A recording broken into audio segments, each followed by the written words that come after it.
नीति आयोगाच्या मागास जिल्ह्याच्या यादीत असलेल्या वाशिममध्ये आरोग्य क्षेत्रात मोठा बदल घडणार आहे। आमदार भावना गवळी पाटील यांच्या मागणीवर आरोग्य मंत्री प्रकाश आबिटकर यांनी सकारात्मक प्रतिसाद दिलाय। जिल्ह्यात 6 नवीन प्राथमिक आरोग्य केंद्र आणि 39 उपकेंद्र तातडीने सुरू करण्याचे निर्णय घेण्यात आलेत। प्रस्तावित केंद्रांमध्ये मुंगळा, वाकद, गिरोली, झंझोरी, मानोली आणि वारा जहागीर यांचा समावेश आहे। उपकेंद्र कारंजा, मंगळूरपीर, मानोरा, मालेगाव, रिसोड आणि वाशिम या तालुक्यांच्या 39 गावांना सेवा देतील। या केंद्राच्या माध्यमातून ग्रामीण भागातील आरोग्य सेवा सुधारली जाणार आहे। BAMS, MBBS, nursing, pharmacist, DMW, MPW यांसारख्या पदवीधारकांसाठी स्थानिक रोजगाराच्या संधीही उपलब्ध होणार आहेत। यामुळे जिल्ह्यातील सुशिक्षित बेरोजगारांना मोठा आधार मिळणार आहे। सेलू शहरात स्मार्ट मीटर प्रणालीमुळे थकबाकीदार वीज ग्राहकांचा वीज पुरवठा स्वयंचलितपणे खंडित होत आहे। महावितरणकडून थकबाकीबाबत मोबाईलवर संदेश पाठवला जातो आणि त्याकडे दुर्लक्ष झाल्यास मुंबई इथूनच ऑटोमॅटिक वीज पुरवठा बंद केला जातोय। अधिकाऱ्यांच्या माहितीनुसार थकीत रक्कम पूर्णपणे ऑनलाईन भरल्यानंतरच वीज पुरवठा पुन्हा सुरू केला जातो। मात्र मोठी थकबाकी असलेल्या ग्राहकांना एक रकमी बिल भरणं कठीण जात असल्याने 2 टप्प्यात भरण्याची सुविधा द्यावी अशी मागणी नागरिकांकडून होते। दरम्यान ज्यांनी बिल भरला आहे त्यांचा वीज पुरवठा तातडीने सुरळीत करावा अशी अपेक्षा व्यक्त केली जाते। ग्राहकांनी गैरसोय टाळण्यासाठी वेळेत बिल भरण्याचे आवाहन महावितरणकडून करण्यात आले। या बातमीचा आढावा घेतलाय प्रतिनिधी किशोर कटारे यांनी। मागील अनेक दिवसांपासून राज्यात विविध ठिकाणी सरकारचं लक्ष वेधण्याकरता आणि मागण्या पूर्ण करण्याकरता ओबीसींच्या वतीने विविध मागण्यांसाठी धरणे आंदोलन, मोर्चे, उपोषण करण्यात आले। सरकारने लक्ष केंद्रित केलं नसून आज पुन्हा राज्यातील सकल ओबीसी बांधवांनी नागपूर इथं धरणे आंदोलनाचं आयोजन केलं। याच माध्यमातून भंडाऱ्यातून शेकडोच्या संख्येने बसेसच्या माध्यमातून सकल ओबीसी बांधव नागपूर येथील संविधान चौक इथं धडकणार आहेत। यामध्ये प्रामुख्याने 2027 मध्ये जनगणनेत ओबीसींसाठी स्वतंत्र कलम असावा आणि UGC समता विधायक 2026 नुसार लागू करावं या मागणीसाठी सकल ओबीसी बांधव नागपूरसाठी भंडाऱ्यातून रवाना झालेत। या बातमीचा आढावा घेतलाय प्रतिनिधी प्रकाश नागतोडे यांनी। लायन्स नेत्रालय परतूर यांच्या सौजन्याने गेल्या वर्षभरापासून महिन्याच्या दर पहिल्या रविवारी मोफत नेत्र तपासणी करण्यात येते। या तपासणीमध्ये डोळ्यांची शस्त्रक्रिया लायन्स क्लब परतूरच्या दृष्टी लायन्स नेत्रालयमध्ये मोफत आणि माफक मोबदल्यात करण्यात येते। लायन्स क्लब सेलूच्या माध्यमातून आतापर्यंत 12 मोफत तपासणी शिबिर घेण्यात आले, ज्यामध्ये 1690 गरजू रुग्णांची मोफत नेत्र तपासणी तर 228 गरजू रुग्णांची मोफत डोळ्यांची शस्त्रक्रिया करण्यात आली। 118 रुग्णांची अल्पदरात डोळ्यांची शस्त्रक्रिया करण्यात आली। तालुक्यातील गोरगरीब गरजू रुग्णांनी या शिबिराचा लाभ घ्यावा असं आवाहन लायन्स क्लब सेलूच्या वतीने करण्यात आले। दर महिन्याच्या पहिल्या रविवारी तपासणी केली जाते। या महिन्यातील 1 मार्च 2026 रोजी चिरायू हॉस्पिटल, पाथरी रोड, सेलू रुग्णाची मोफत तपासणी करण्यात आली। या बातमीचा आढावा घेतलाय प्रतिनिधी किशोर कटारे यांनी। लायन्स क्लब मार्फत जी काही माहिती मिळाली ही सोशल मीडिया मार्फत आम्हाला माहिती मिळाली आणि त्यामुळे आमच्या मुलाला जो काही डोळ्याला जो काही त्रास होत होता, पाणी येत होतं, त्यामुळे आम्ही जे काही महिन्याचा पहिला रविवार आहे ह्या रविवारी आम्ही या ठिकाणी शेरवी हॉस्पिटलमध्ये या ठिकाणी मुलाला दाखवण्यासाठी घेऊन आलो। लायन्स क्लब ऑफ सेलू मार्फत आम्ही आतापर्यंत जवळपास 12 मोफत नेत्र तपासण्या घेतल्या आहेत। त्यामधील आज मोफत नेत्र तपासणीचा 12वा शिबिर आहे। त्यामध्ये गरजू आढळलेले जे रुग्ण आहेत, जे मोतीबिंदू आढळलेले जे रुग्ण आहेत, त्यांना आम्ही टप्प्याटप्प्यानं मोफत व अल्पदरामध्ये परतूर येथील लायन्स नेत्रालयामध्ये मोफत तपासणी तिथं पण करतो आणि नंतर त्यांचा उपचार तिथं आम्ही देखील करतो। तर जवळपास आतापर्यंत 1690 गरजू नेत्र तपासणी आम्ही केलेल्या आहेत गरजू लोकांच्या, आणि त्यामध्ये मोतीबिंदू आढळलेले जे रुग्ण आहेत त्यामध्ये 218 गरजू रुग्णांची आम्ही मोफत येण्या जाण्यासह त्यांचं मोफत मोतीबिंदू शस्त्रक्रिया सक्सेसफुल केली आहे आणि काही अल्पदरात पण केलेले आहेत। तर अशा पद्धतीनं आमचं काम चालू आहे। आमचे सोबत आहे आमचे गोल्डन मेंबर अप्पूसेठ सोळंके, मुरली साखरे आहेत, रामेश्वरजी वानखेडे आहेत, आमचे सचिव डॉक्टर बाळासाहेब जाधव आहेत। तर अशा पद्धतीनं आमची टीम आहे। एक मिनिट। सेलू लायन्स क्लब तर्फे मागच्या वर्षीच्या फेब्रुवारी मार्च महिन्यापासून आम्ही हा उपक्रम चालू केलेला आहे आणि ह्या 1 मार्च रोजी हे 12वं सत्र आयोजित करण्यात आलेलं आहे. दर सत्रामध्ये जवळपास 100च्या पेक्षा जास्त रुग्णांची आम्ही इथे डोळ्यांची तपासणी करत आहोत आणि ह्या तपासणीमधून जे पेशंट आम्ही निवडत आहोत त्यांचं BP शुगर इथंच चेक करून आम्ही पुढील उपचारासाठी म्हणजे ऑपरेशनसाठी त्यांना परतूरला दृष्टी नेत्रालयामध्ये जे लायन्स क्लब परतूरच्या अंडरमध्ये आहे तो ऑपरेशनला आम्ही पाठवतो. ज्या डोळ्यांच्या इथं मायनर प्रॉब्लेम्स आहे, चष्मा आहे, त्यांना आम्ही इथून काही प्रमाणात मोफत किंवा काही प्रमाणात बाहेरून चष्मे घ्यायला आम्ही त्यांना सांगतो आणि अशा प्रकारे आमचं हे कार्य चालू आहे. हिंदवी स्वराज्याच्या प्रेरणेनं महाराष्ट्र शासन महसूल विभागातर्फे छत्रपती शिवाजी महाराजस्व समाधान शिबिर अभियान राबवण्यात येते. पुढील 3 महिन्यात तालुका आणि मंडळ स्तरावर विशेष शिबिर भरवून नागरिकांना महसूल सेवा थेट त्यांच्या गावात उपलब्ध करून दिल्या जाणार आहेत, अशी माहिती तानाजी शेजाळ यांनी दिली आहे. 7 मार्च ते 15 मे दरम्यान 6 विशेष अभियान दिवसांचं आयोजन करण्यात आलंय. प्रलंबित फेरफार निकाली काढणे, सातबारा दुरुस्ती, विविध दाखले वाटप, PM किसान आणि ॲग्रोस्टॅक नोंदणीसह 15 प्रमुख सेवा या शिबिरात दिल्या जाणार आहेत. भूमी अभिलेख विभागाकडूनही डिजिटल सेवा आणि जनजागृती उपक्रम राबवण्यात येणार आहे. शासन निर्णयांचा प्रसार, प्रलंबित कामांचा निपटारा आणि नागरिकांशी थेट संवाद हे अभियानाचं उद्दिष्ट असून जास्तीत जास्त नागरिकांनी या शिबिराचा लाभ घ्यावा असं आवाहन करण्यात आलंय. या बातमीचा आढावा घेतलाय प्रतिनिधी किरण बांधणकर यांनी. छत्रपती शिवाजी महाराज स्वाभिमानांतर्गत आपल्या पेन तालुक्यात असणाऱ्या 6 मंडळामध्ये आपण कॅम्प घेणार आहोत. या कॅम्पमध्ये सातबारा वाटप, जिवंत सातबारा मोहिमेअंतर्गत जर माहीत असतील तर त्यांचा वारस तपास, ऑनलाईन सातबारामध्ये काय दुरुस्ती असेल तर ती दुरुस्ती, वर्ग 2चं वर्ग 1 करणे, नवीन आता बिनशेती बाबत जे आदेश झाले, बिनशेतीची आवश्यकता नाही त्याबाबतचं मार्गदर्शन, तसेच तुकडीजोड तुकडीबंदी कायद्याबद्दलची माहिती, अशा विविध योजनांची माहिती, तसेच विविध प्रकारचे दाखले, आमच्याकडे जी सामाजिक योजना संजय गांधीच्या ज्या आहेत त्या योजना याबाबत आपण शिबिर आयोजित करणार आहोत. या तारखा ह्या पुढील प्रमाणे आहेत. 7/3/2026 कासू या ठिकाणी आपण घेणार आहोत, कासू हनुमान मंदिर. त्यानंतर 14/3/2026 रोजी कामार्ली येथे आपण सामाजिक सभागृह मांगरोळ या ठिकाणी घेणार आहोत. 10/4/2026 रोजी वडकळे या ठिकाणी श्रीराम मंदिर खारमाचेला या ठिकाणी घेणार आहोत. 17/4/2026 रोजी हमरापूर येथील दत्त मंदिर जोहे या ठिकाणी आपण कॅम्प घेणार आहोत. 8/5/2026 रोजी पेनमधील सार्वजनिक विद्या मंदिर हायस्कूल या ठिकाणी घेणार आहोत आणि 15/5/2026 रोजी वाशी येथील जगदंबा मंदिरामध्ये आपण कॅम्प घेणार आहोत. माझी सर्वांना विनंती आहे, आपण याची जास्तीत जास्त प्रसिद्धी द्या, जास्तीत जास्त शेतकऱ्यांना यामध्ये सहभागी करून घ्या. सहभागासाठी आम्ही आवाहन करतो आणि त्यांनी जास्तीत जास्त सहभागी होऊन ज्या काय समस्या असतील त्या मांडाव्यात. त्या अगोदर दिल्या तर त्या ठिकाणी आपण ते त्या दिवशी दाखले सातबारा हे वाटपच करू. धन्यवाद.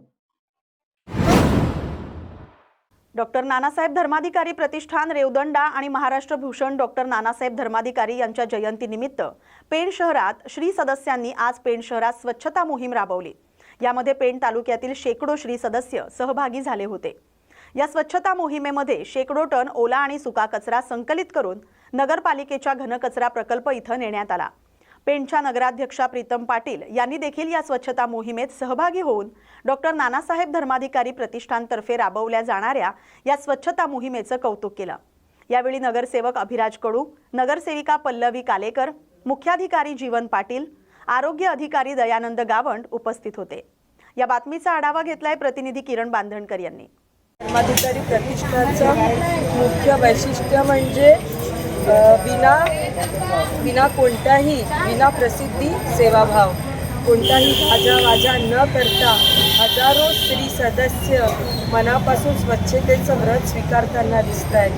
कोणत्याही ठिकाणी आज शहरातल्या प्रत्येक ठिकाणी आम्ही भेट देतोय, प्रत्येक ठिकाणी स्त्री सदस्य मनापासून भक्तिभावाने या स्वच्छता मोहीम हातात घेताना दिसत आहेत. बऱ्याच वेळा असं म्हटलं जातं की जिथे गर्दी असते तिथे गोंधळ असतो, पण डॉक्टर श्री नानासाहेब धर्माधिकारी प्रतिष्ठानने संपूर्ण जगाला दाखवून दिलंय जिथे भक्ती आणि शक्ती असेल तिथे हजारो लोकांमध्ये सुद्धा शांततेत क्रांती घडवता येते. आणि आपल्याला सर्वांना माहिती आहे की हे सर्व श्री सदस्य मनापासून शहरात हातात झाडू घेऊन आपलं शहर स्वच्छ करतात, शहर चकाचक करतात. यामागे यांची सर्वात मोठी भक्ती आहे आणि म्हणून सर्व श्री सदस्यांचे मी मनापासून आभार मानते. डॉक्टर श्री नानासाहेब धर्माधिकाऱ्यांनी चालू केलेलं कार्य, डॉक्टर अप्पासाहेब धर्माधिकारी असतील, डॉक्टर सचिनदादा धर्माधिकारी असतील, यांनी सुद्धा हे कार्य असंच पुढे नेत चाललं आहे. हे कार्य म्हणजे स्वच्छतेची असलेली एक चळवळ आहे, संस्काराची असलेली एक चळवळ आहे आणि म्हणूनच तमाम मी पेणकरांना विनंती करेन की अप्पा स्वारींचं, सचिनदादा स्वारींचं आणि नानासाहेब धर्माधिकारी यांचा हा समाज घडवण्यासाठी घेतलेला जो आदर्श आहे, हा आदर्श शहर स्वच्छ ठेवण्यासाठी आंतरिक मनाच्या स्वच्छतेबरोबर भौतिक स्वच्छता पण गरजेची आहे. जर शहर स्वच्छ असेल तरच शहर निरोगी राहील. यासाठी आपण सुद्धा या संस्थानाचा आदर्श घेऊन आपलं शहर स्वच्छ करण्यासाठी सर्वजण पुढे येऊया. नानासाहेब धर्माधिकारी प्रतिष्ठान हे स्वच्छतेसाठी काम करतंच, पण समाज घडवण्यासाठी बैठकीच्या माध्यमातून मार्गदर्शन करून हजारो कुटुंबांना व्यसनातून मुक्त करून त्यांना सन्मार्ग दाखवण्याचं काम या प्रतिष्ठानने केलं आहे. पर्यावरणाचा समतोल राखण्यासाठी केवळ झाडं लावणं नाही तर ती झाडं जगवणं या दृष्टीने काम करून लाखो झाडं लावण्याचं काम या प्रतिष्ठानने केलं आहे. आरोग्य शिबिराच्या माध्यमातून दुर्गम भागात आरोग्य सेवा कशी पुरवली जाईल यासाठी हे प्रतिष्ठान काम करतं आहे. तर त्याच बरोबरीने रक्तदान हे सर्वश्रेष्ठ दान आहे, कारण का ते जीवन दान देतं आणि म्हणून जगातलं सगळ्यात मोठं देशातलं सगळ्यात मोठं रक्तदान शिबिर करून रक्त संचलन करण्याचा विक्रमी नोंद या प्रतिष्ठानावर केली आहे. आणि स्वच्छतेच्या बाबतीत तर नानासाहेब धर्माधिकारी प्रतिष्ठानाचं जे कार्य आहे त्या कार्याला आपल्या देशाचे आदरणीय पंतप्रधान यांनी सुद्धा स्वच्छ भारत अभियानामध्ये देशात सगळ्यात जास्त योगदान देणारं सगळ्यात मोठं प्रतिष्ठान हे नानासाहेब धर्माधिकारी प्रतिष्ठान म्हणून या प्रतिष्ठानाचं कौतुक केलं आहे. सर्व श्री सदस्यांचं मी मनापासून आभार मानते. खरं तर आभार मानायला शब्द पण नाही आहे. मी त्यांच्या चरणी कोटी कोटी नतमस्तक होते आणि आपलं शहर स्वच्छ करण्यासाठी त्यांनी जे योगदान दिलं आहे हे योगदान तेव्हा पूर्ण होईल ज्यावेळेस खऱ्या अर्थाने आम्ही सर्व मंडळी, सर्व पेणकर हे शहर स्वच्छ ठेवण्यासाठी रोज तेवढाच प्रयत्न करू. माझं घर, माझं कुटुंब आणि घरासमोरचा परिसर जरी स्वच्छ ठेवला तरी संपूर्ण शहर स्वच्छ राहण्यासाठी निश्चितच मदत होईल. पुन्हा एकदा अप्पा स्वारींना, सचिनदादा स्वारींना मनापासून वंदन करते. नानासाहेब धर्माधिकाऱ्यांच्या चरणी विनम्र अभिवादन करते आणि तुमचे पुन्हा एकदा आभार मानून थांबते. धन्यवाद. शिरूर अनंतपाळ इथं केंद्र शासनाच्या आत्मनिर्भर भारत अभियानांतर्गत हमीभाव योजना 2025-26 अंतर्गत नाफेड मॉडेलसाठी खरेदी केंद्र सुरू झाले. हरभरा नोंदणी आणि प्रत्यक्ष खरेदी प्रक्रियेला प्रारंभ झालाय. शेतकऱ्यांना प्रति क्विंटल 5,875 हमीभाव जाहीर करण्यात आलाय. या योजनेमुळे बाजारातील चढ उतारापासून संरक्षण मिळून शेतकऱ्यांना योग्य दरानं माल विक्रीची संधी उपलब्ध होणार आहे. Shri Anantpal agro producer company यांच्या माध्यमातून नोंदणी आणि खरेदी प्रक्रिया राबवण्यात येते. शेतकऱ्यांनी आवश्यक कागदपत्रांसह वेळेत नोंदणी करून शासनाच्या हमीभाव योजनेचा लाभ घ्यावा असं आवाहन आयोजकांकडून करण्यात आलंय.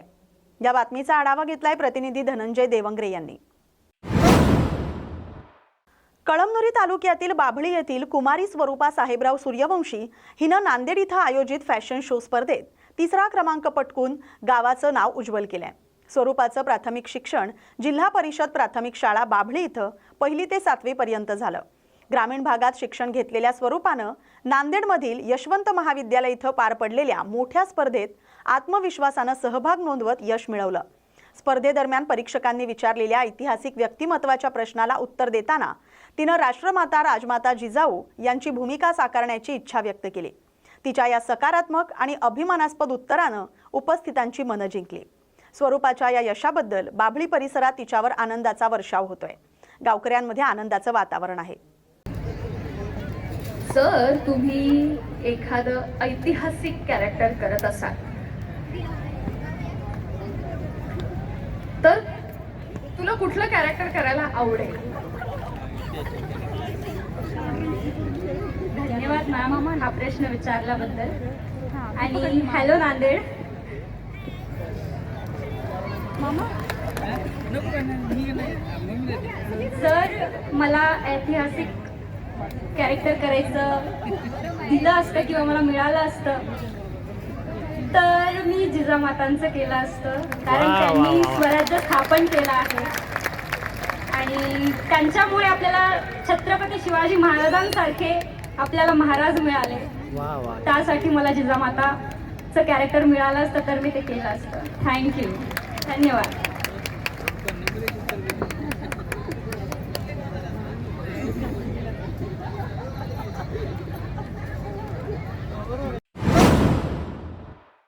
अंजनगाव सुर्जी येथील सीताबाई संगई विद्यालयात 10वी इंग्रजी विषयाच्या परीक्षेदरम्यान उत्तरपत्रिकांमध्ये फेरफार केल्याचे गंभीर प्रकरण उघडकीस आले. उत्तरपत्रिका मोजणी दरम्यान 2 पत्रिका संशयास्पदरित्या गायब आढळल्या, तर एका कर्मचाऱ्याच्या पॅन्टमध्ये त्या लपवल्या गेल्या असल्याचं आढळलं. या प्रकरणी पेपर कस्टडी प्रमुखासह 3 अधिकारी, गटशिक्षण अधिकारी सुधीर खोडे, शिक्षण विस्तार अधिकारी सुशील कुमार अभ्यंकर, अनिल हाडोळे आणि 2 अनोळखी विद्यार्थ्यांविरोधात अंजनगाव सुर्जी पोलीस ठाण्यात गुन्हा दाखल करण्यात आलाय. जिल्हा परिषद माध्यमिक उपशिक्षणाधिकारी रजनी नारायण शिरभाते यांच्या तक्रारीवरून ही कारवाई सुरू आहे. शिक्षण विभागाचे अधिकारी घटनास्थळी भेट देऊन अहवाल सादर करत आहेत. प्रशासनाने संबंधितांवर कठोर कारवाई करण्याचे संकेत दिलेत. या घटनेमुळे परीक्षेच्या पारदर्शकतेवर प्रश्नचिन्ह निर्माण झाले. विद्यार्थ्यांमध्ये आणि पालकांमध्ये संताप व्यक्त होतोय. या बातमीचा आढावा घेतलाय प्रतिनिधी दीपक इंगळे यांनी. पेणच्या बाळगंगा धरण प्रकल्पासाठी 2010 पासून संपादित केलेल्या जमिनींचा प्रश्न अद्याप सुटला नसल्यानं प्रकल्पग्रस्त शेतकऱ्यानं 27 फेब्रुवारीपासून प्रांत कार्यालयासमोर बेमुदत उपोषण सुरू केलंय. उपोषणाच्या 3ऱ्या दिवशीही शेतकऱ्यानं आपली मागणी ठामपणे मांडली. त्यात 7/12 मूळ मालकांच्या नावे परत मिळावा आणि प्रलंबित नुकसान भरपाईची तरतूद व्हावी अशी मागणी केली आहे. आज उपोषणस्थळी पेण मतदारसंघाचे आमदार रविशेठ पाटील, जिल्हा परिषद भाजप गटनेते वैकुंठ पाटील तसंच इतर राजकीय नेत्यांनी भेट देऊन प्रलंबित प्रश्न मंत्रालय स्तरावर मिटवण्याचं आश्वासन दिलं. बाळगंगा प्रकल्पामुळे पेण तालुक्यातील 9 गावं आणि 13 आदिवासी वाड्यातील सुमारे 3800 कुटुंब प्रभावित झालेत. 16 वर्ष संपादित जमिनींचे 7/12 उतारे कोरे आहेत. प्रकल्पग्रस्त शेतकरी उपोषणाद्वारे आपले हक्क मिळवण्याच्या लढ्यात ठाम राहणार असल्याचं सांगत आहेत. तर मागण्या त्वरित मान्य न झाल्यास तीव्र आंदोलनाचा इशारा देण्यात आलाय. या बातमीचा आढावा घेतलाय प्रतिनिधी किरण बांधणकर यांनी. बाळगंगा प्रकल्पग्रस्तांनी आज या ठिकाणी धरणाच्या विरोधामध्ये आंदोलन केलेलं आहे. खरं बोललं तर सर्वसामान्यांवरती कसा अन्याय होते त्याचं एक मोठं उदाहरण आपण या ठिकाणी पाहायला मिळते. आपण पाहतोय की बाळगंगा धरण हे धरण 16 वर्षापूर्वी याची सगळी तयारी झाली. त्या ठिकाणी त्यांचं मूल्यांकन आणि या सर्व गोष्टी त्यावेळेला पार पडतील, पुनर्वसन पार पडेल अशा पद्धतीचं त्या ठिकाणी सांगण्यात आलं. परंतु प्रत्यक्षात 16-17 वर्ष आज या ठिकाणी गेली आहेत आणि 16-17 वर्ष होऊन कुठल्याही प्रकारचं काम झालेलं नाहीये. जमिनींचं मूल्यांकन सुद्धा अर्धवट आहे. त्या ठिकाणी झाडाझुडपांचं किंवा जी काय बगीचा असेल किंवा बाग असेल किंवा इतर काही आंब्याची झाडे असतील त्यांचं सुद्धा मूल्यांकन झालेलं नाहीये. पुनर्वसनाचा प्रश्न तसाच अर्धवट आहे. आज आपण सांगतो की पेण एक नवीन ग्रोथ सेंटर आणि ग्रोथ सिटी म्हणून अस्तित्वात येत आहे आणि या पेण ग्रोथ सेंटर ज्या वेळेला अस्तित्वात येते त्यावेळेला पेणमध्ये जागांचे भाव या जमिनीपासून ते 1 ते 2 किलोमीटरवरती 8 लाख रुपये गुंठ्यांनी आज त्या ठिकाणी जागा गव्हर्नमेंटनी त्या ठिकाणी दिले गेले. परंतु ह्या जमिनीला फक्त 7 एकरनी भाव दिले गेले आहे. आज या सगळ्या गोष्टी आपण पाहिल्यात तर पूर्णपणे या प्रकल्पग्रस्तांवरती अन्याय होत आहे अशी भावना सगळ्यांमध्ये या ठिकाणी निर्माण झालेली आहे. आपण पाहतोय की पुनर्वसनाचा प्रश्न सुद्धा अजूनपर्यंत मार्गी लागलेला नाही. आज त्या भागामध्ये विकासांची कुठलीही कामं केली जात नाही, कारण धरणाचा त्या ठिकाणी शिक्का लागल्या कारणाने सरकारी फायदे जे काही लाभार्थी असतील, मग ते संजय गांधी असू द्या किंवा इतर कुठल्या योजनांचे असू द्या, त्यांना सुद्धा लाभ या ठिकाणी मिळत नाहीये. आणि मग अशा प्रकारे आज या सगळ्या मंडळींवरती एक मोठा प्रश्न या ठिकाणी निर्माण झाला आहे की आपली जागा आपण सोडू शकत नाहीये, दुसऱ्या ठिकाणी जागा विकत घेऊ शकत नाहीये. आज त्या भागामध्ये राहताना ज्या ज्या काही अडीअडचणी येतात त्या अडीअडचणी सामोरे जाऊ शकत नाहीत. मग अशा प्रकारे खऱ्या अर्थाने आपण पाहिलं तर या सगळ्या शेतकऱ्यांवरती आणि सर्वसामान्यांवरती खूप अन्याय होत आहे आणि आम्ही या ठिकाणी शासनाकडे आमची भूमिका परखडपणे मांडणार आहोतच. कारण बाळगंगा धरण होतंय बोललं जातंय, परंतु बाळगंगा धरणाचं अजून काही नक्की नाहीये आणि अशा परिस्थितीमध्ये जी धरणग्रस्तांनी जी शेतकऱ्याने भूमिका घेतली त्या भूमिकेच्या पाठीमागे आम्ही उभे आहोत आणि उभे राहणार शेवटपर्यंत, असे या ठिकाणी मी अभिवचन देत आहे.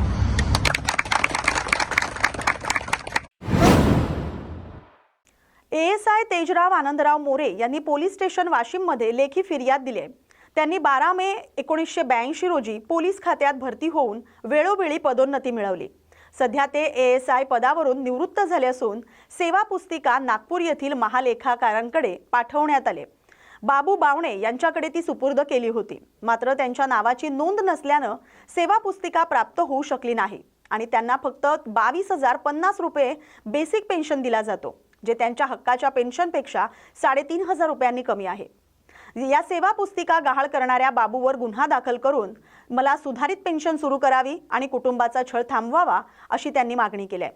या बातमीचा आढावा घेतलाय प्रतिनिधी भास्करराव गुडदे यांनी. पश्चिम आशियातील युद्धामुळे जागतिक तणाव वाढलाय. इस्रायल आणि अमेरिकेच्या हवाई हल्ल्यानंतर इराणच्या IRGCनं प्रतिहल्ले केले, ज्यात नागरिकही बळी ठरलेत. लेफ्टनंट कर्नल सतीश ढगे यांचं म्हणणं आहे की इराणमधील सत्तेचे 3 पर्याय आहेत: धर्मसत्ता कायम राहणं, जुनी राजेशाही परत येणं किंवा लोकशाहीचा उदय. भारतासाठी ही परिस्थिती धोकादायक आहे, कारण आखाती प्रदेशात सुमारे 90 लाख भारतीय नागरिक वास्तव्यास आहेत आणि तेल वाहतुकीवर अर्थव्यवस्था अवलंबून आहे. ढगे यांच्या मते भारतानं मध्यस्थीचा पुढाकार घेऊन नागरिक आणि आर्थिक सुरक्षेची काळजी घ्यावी. पश्चिम आशियामधली युद्धजन्य परिस्थिती प्रत्येक तासागणिक अत्यंत अवघड बनत चाललेली आहे. एका बाजूला मागच्या काही तासांमध्ये इस्रायल आणि अमेरिकेनं जबरदस्त असे हल्ले इराणमध्ये त्या ठिकाणी केले आणि इराणनं सुद्धा काही तासांमध्येच IRGCनं अमेरिकेच्या वेगवेगळ्या आखाती देशांमधल्या मिलिटरी, एअर त्याचबरोबर नेव्हल बेसेसवर हल्ला करण्याचा एक प्रकारे धडाकाच त्या ठिकाणी सुरू केलेला आहे. यामध्ये प्रचंड प्रमाणामध्ये वित्तहानी होतीये आणि त्यासोबतच प्रचंड प्रमाणामध्ये जीवितहानी सुद्धा होतीये. आणि अमेरिकेनं सर्वात महत्वाचं म्हणजे इराणचा सर्वोच्च नेता अयातुल्ला अली खामेनी याचा खात्मा केल्यानंतर आता खरोखरच इराणमध्ये काय होणार हा सर्वात महत्वाचा प्रश्न त्या ठिकाणी. 3 वेगवेगळ्या प्रकारचे पर्याय इराणच्या जनतेसमोर उपलब्ध आहेत. सगळ्यात पहिला पर्याय म्हणजे ज्याला आपण म्हणतो धर्मसत्ताक राज्य पद्धती, म्हणजेच अयातुल्ला अली खामेनी यांचा वारसदार येणाऱ्या काळामध्ये 88 वेगवेगळ्या प्रकारचे धर्मगुरूंचं जे पॅनल ऑफ एक्सपर्ट आहे त्यांच्याद्वारे निवडला जाईल. तोपर्यंत सध्याचे इराणचे राष्ट्राध्यक्ष, इराणचे चीफ जस्टिस, त्याचबरोबर एक मौलवी, सिनियर मौलवी या तिघांच्या माध्यमातून तिथला कारभार त्या ठिकाणी चालवला जाईल. धर्मसत्ताक राज्य पद्धती त्या ठिकाणी राहते की नाही याविषयी सुद्धा प्रश्नचिन्ह आहेत. म्हणून दुसरा सगळ्यात महत्वाचा ऑप्शन म्हणजे 1979च्या आधीची, जे इस्लामिक रिव्होल्यूशनच्या आधीची जी पद्धती इराणमध्ये होती, ज्यामध्ये तिथे राजेशाही पद्धत होती, तशीच राजेशाही पद्धत पुन्हा परत येते की काय ही सुद्धा परिस्थिती नाकारता येत नाही. रेझा पहलवी जो ऑलरेडी आज अमेरिकेमध्ये त्या ठिकाणी आहे, तो परत इराणमध्ये परत येऊन इराणमध्ये एक प्रकारे जे आहे सत्ताधीश त्या ठिकाणी बनू शकतो.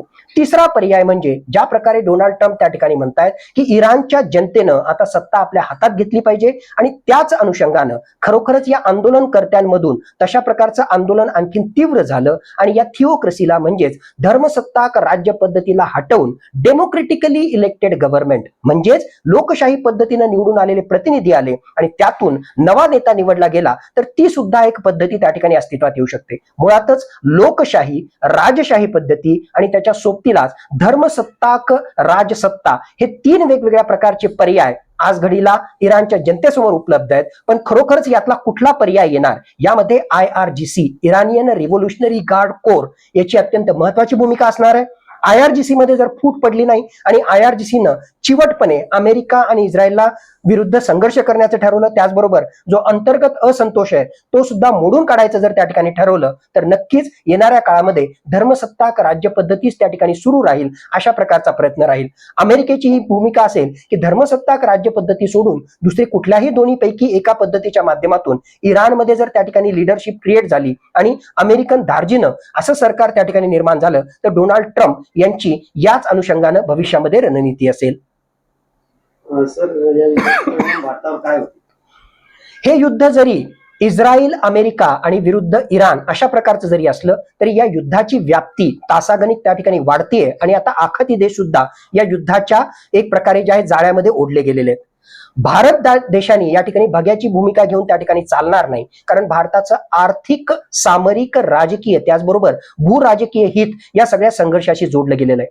इराण सोबत त्याचबरोबर इस्रायल आणि अमेरिकेसोबत सुद्धा भारताचे जे आहेत ते सलोख्याचे संबंध आहेत आणि नेमकी हीच आपली स्ट्रेंथची पोझिशन असल्यामुळे येणाऱ्या काळामध्ये भारतानं बॅक चॅनल डिप्लोमसीच्या माध्यमातून यांच्याशी चर्चा करून हा तणाव निवळण्यासाठी विशेष प्रयत्नरत राहणं हे आवश्यक आहे.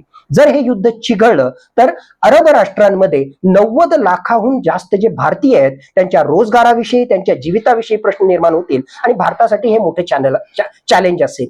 भारतानं मोठ्या प्रमाणामध्ये चाबहार बंदर त्याचबरोबर इराणमधल्या वेगवेगळ्या इन्फ्रास्ट्रक्चर प्रोजेक्टमध्ये मोठ्या प्रमाणामध्ये पैसा गुंतवलेला आहे. जर हे युद्ध चिघळलं तर हे सगळे प्रोजेक्ट डिले होतील आणि त्याचा सुद्धा फटका भारताला मोठ्या प्रमाणामध्ये बसेल. सगळ्यात महत्वाची बाब म्हणजे ऊर्जा सुरक्षितता. हे युद्ध चिघळलं तर होर्मुझ सामुद्रधुनी सुद्धा ब्लॉक होऊ शकते आणि याच्या माध्यमातून जगामध्ये 20% सुद्धा जास्त तेल वाहतूक करणाऱ्या ज्या जहाजा आहेत त्या ठिकाणी ब्लॉक झाल्यामुळे आंतरराष्ट्रीय स्तरावर क्रूड ऑइलच्या म्हणजेच या कच्च्या तेलाच्या किमती वाढू शकतात आणि याचा डायरेक्टली फटका भारतीय अर्थव्यवस्थेला बसू शकतो. म्हणून एकूणच आर्थिकदृष्ट्या, सामरिकदृष्ट्या, राजकीय दृष्ट्या आणि भूराजकीय दृष्ट्या भारताचं हित लक्षात घेऊन भारतानं हा तणाव लवकरात लवकर निवळावा यासाठी प्रयत्नरत राहणं आवश्यक आहे आणि भारताची स्ट्रॅटेजिक ऑटोनॉमीची भूमिका एक प्रकारे भारताच्या मदतीला येऊ शकेल, कारण भारत इराणशीही चर्चा करू शकतो आणि इस्रायल आणि अमेरिकेशीही चर्चा करू शकतो. पाण्यापासून वंचित असणाऱ्या सांगलीच्या जत तालुक्यातील 65 गावांसाठी महत्वाकांक्षी असणाऱ्या म्हैसाळ विस्तारित सिंचन योजनेचा बोगदा ब्रेक थ्रूचा शुभारंभ जलसंपदा मंत्री राधाकृष्ण विखे पाटील यांच्या हस्ते पार पडला. मिरज तालुक्यातल्या बेळंक इथं कामाचा शुभारंभ करण्यात आलाय. यावेळी जलसंपदा मंत्री राधाकृष्ण विखे पाटील, खासदार विशाल पाटील, आमदार गोपीचंद पडळकर, आमदार इद्रिस नाईकवाडी, आमदार सदाभाऊ खोत यांच्यासह जत तालुक्यातील ग्रामस्थ मोठ्या संख्येने उपस्थित होते. जत तालुक्यातील पाण्यापासून वंचित असणाऱ्या 65 गावांसाठी पाणी पुरवठा करणारी तुमचा सिंचन योजना ही या योजनेमुळे 65 गावांचा दुष्काळ कायमस्वरूपी मिटणार आहे.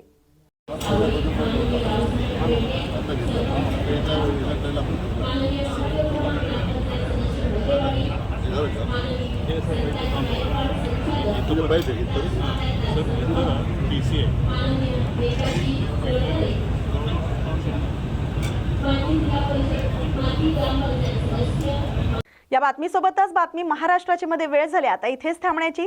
अशाच महत्त्वाच्या बातम्यांसाठी पाहत राहा न्यूज मराठी 24/7. नवा भारत, नवा विचार.